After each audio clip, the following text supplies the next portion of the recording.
Good day mga bossing, dahil finish na po natin lahat, cleaning yung ating buong mga parts. So natapos na din natin palitan ang bagong counter shaft, yung ating engine mga bossing. So magbuo na po tayo. Kaya doon sa mga gustong matuto, focus na kayo dito mga bossing dahil i-share natin step by step yung buong parts sa pagkabit or hanggang mabuo mga bossing na umandar na po yung unit ni bossing at goods na. Tawag nga pala sa iyo bossing, so ito na po yung request mo, full video sa XRM 125 hanggang mabuo. Kung ikaw bago ka pa lang upload sa video, so pag-share at like at follow na para updated ka sa aking mga tutorial about sa iba't ibang engine mga bossing. Tapusin lang po ang video dahil alam kong marami kayong matutunan nito kung baguhan ka pang mekaniko. So ito na mga bossing, good luck po. Actually, sinit ko nga yung dalawang C-fork mga bossing, bali dalawa lang po yan at lagyan po natin ng oil yung ating shafting sa ating C-fork para naman sa pagdiin sa ating C-fork mga bossing ay malambot lang po siya at hindi po siya matigas mga boss. Ayan, try natin ikot at lagyan po natin ng oil yung ating buong transmission. Pag-set naman natin sa ating sigunyal mga bossing, so ginamitan ko po yan ng Bro-Torch para po sa pagpasok ng ating bearing ay sobrang lambot lang po at hindi po siya matigas mga bossing.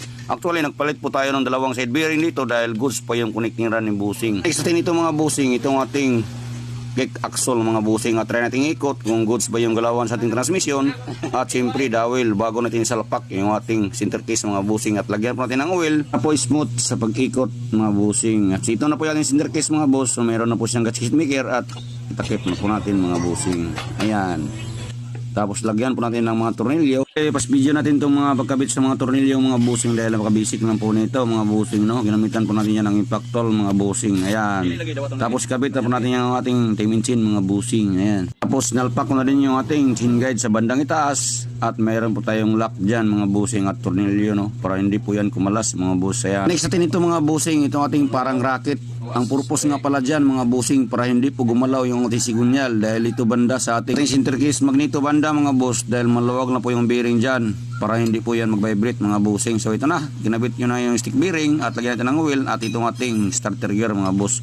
At ito din banda sa ating itaas, meron po tayong shafting at try natin ikot at lagyan na po natin yan ng bushing, no? Siyempre panghuli itong ating magneto mga boss, ikot lang natin yan hanggang pumasok po yung ating kunya mga boss at lagyan po natin ng washer at nut mga boss at ipitan po natin yan mga bossing, no? Before natin isalpak yung ating takip mga boss, so meron muna tayo ditong gasket mga bossing, dapat may tama sa posisyon at doon na natin salpak yung ating takip sa magneto mga bossing at lagyan po natin yung mga tornilyo, siyempre impact tools mga bossing sa pag-ipit. At ito na, dito na tayo sa bandang crankcase mga boss, so ikabit muna natin yung una yung ating cheese pedal axle at meron po tayong pin sa bandang itaas at mayroon po tayong star and diamond. Yun, no, biruin mo yung motor meron palang star sa loob at ipitan ko na yung ating mga tornilyo at try nating galawin yung ating selector mga boss. Ayan, goods na. Hindi tayo lumipat sa ibang parts, so ipitan muna natin yung alin mga bossing dahil ito yung pinaka-importante. Baka kumalas yan ay hindi na po pumasok yung ating pag-change gear mga bossing. So dito na tayo sa ating turn spring mga boss, so iikot lang natin kunti yung ating spring at lagyan po natin ng bossing sa gitna at idiin natin para may ilagay sa tamang posisyon at try natin galawin mga bossing. So ito na, next natin mga boss, itong ating pin sa ating main gear sa gear pump mga bossing, hindi po pwede natin kalimutan yan. Tapos dowel sa ating bali dalawa po yan mga bossing, no? At sa pag-check naman natin sa ating oil pump assembly mga boss, lagyan mo natin ng oil bago natin salpak at iikot natin yung gear kung lumagpas ba yung oil natin mga bossing, baka baklas ulit tayo dito. Ayan, so goods na, ang ganda po ng hatak sa ating oil mga bossing at doon na natin isalpak mga boss dahil goods na po yung ating oil pump assembly. Dapat po ay tama yung gear natin dyan mga bossing, baka mabiyak sa pagpipis at tornilyo, bali tatlong tornilyo mga bossing. Dahil finish na po natin set yung ating oil pump mga boss, so try natin ikot, siyempre huwag natin kalimutan yan, baka next stack up po yan. So ito na, dito sa ating dalawang bossing mga bossing, no? Tapos kabit na natin yung bell at itong ating housing assembly mga boss, no? Tapos idiin na natin ng konti, kung medyo matigas ikot lang natin yung kay kasasal mga bossing. Medyo matigas pa rin, so gamitan po natin yan ng martilyo. Ayan, so goods na yung posisyon niya. At ito po yung ating bagong primary clutch mga bossing, so walang budget pambili ng bagong inuwi ng may-ari. So total alam niya na kung ano ang dapat palitan sa kanyang unit pag may slide mga bossing, no? So ito na, dito banda mga bossing, so pagbaklas natin dito ay isa lang po yung washer, so ibalik lang natin dahil wala po tayong available na washer, no? Actually isa lang, so ilagyan natin ng gasket at ilagay na po natin yung tatlong tornilyo mga bossing sa ating primary clutch at ipitan po natin dahil malapit na po tayo mabusan ng pagtagalog. So pas video na tayo dito mga bossing, kabit ko na yung ating clutch lifter. Ayan, dahil medyo mahaba na po yung ating video mga bossing, so tingnan nyo lang po yung video natin dahil meron po tayong mark na dapat sundin dyan. At ang panghuli natin mga busing, itong ating oil strainer, dapat po walang butas at dapat malinis po yan mga busing, no. At panghuli ay dowel, bago natin salpak yung ating gasket. Ayan, tapos takip na po natin yung crankcase mga busing. Tapos tulak mo lang yan. Pas video ulit tayo ito mga busing. So dito na tayo sa ating block. Actually bago pa yung block ng busing nito. So wala po tayong pinalitan dyan. Oil goods pa. So nilagay ko na yung mga washer.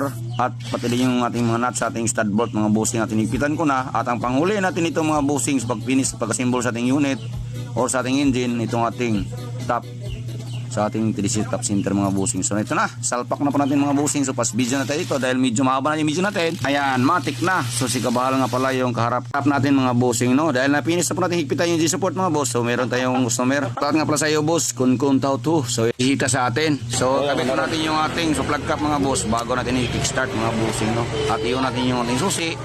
Ayan, goes na. So pakinggan na yung tunog mga boss.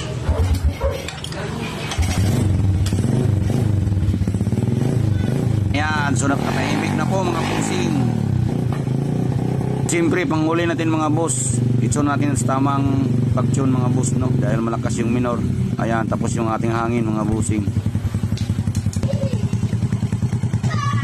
Paano rin yung tambutso mga boss, no? Dahil malakas yung tunog. Ayan. Sobrang tahimik po mga busing, no? Ito na po yung ating counter shaft na naikabit mga busing. Ayan. So bago po yan mga busing, no. Bali dalawa lang yung parts na pinalitan natin dito. Nagpalit din po tayo ng bagong primary clutch mga busing. Ayan. So dahil ubos na at tanggal na po yung isang circlip. Ito po yung luma niyang counter shaft. Ayan, ubos na yung spline mga busing. Check natin yung oil passes natin para goods na. Full goods. Dapat na po sa iyo. Ayan. Kung ba sa oil mo, hindi na ito mag-overheat.